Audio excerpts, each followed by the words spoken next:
एकीकडे देशात निवडणुकांची रणधुमाळी सुरू असताना गुन्हेगारांना पिस्तूल विक्री करणारी आंतरजातीय टोळी जेरबंद करण्यात नागपूर पोलिसांना यश आलं आहे।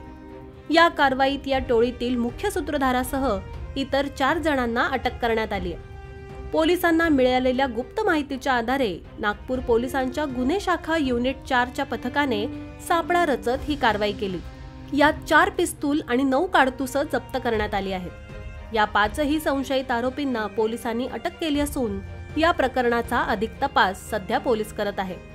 अंकित सुनील वाल्मिकी वय वर्ष 23, सिकंदर उर्फ शेखुस सैफुद्दीन खान वय वर्ष 38, सनी गणेश तोमसकर वय वर्ष 22 आणि आदित्य हेमराज पडोळे वय वर्ष 20 असं या प्रकरणातील संशयित आरोपींची नावे आहेत। तर मुकुल समन आणि अमन खारोडे हे त्यांचे इतर साथीदार आहेत।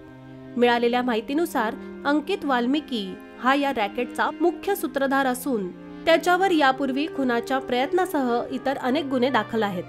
तो मागील अनेक दिवसांपासून शस्त्रास्त्रांची तस्करी करत असल्याची माहितीही तपासातून पुढे आली आहे।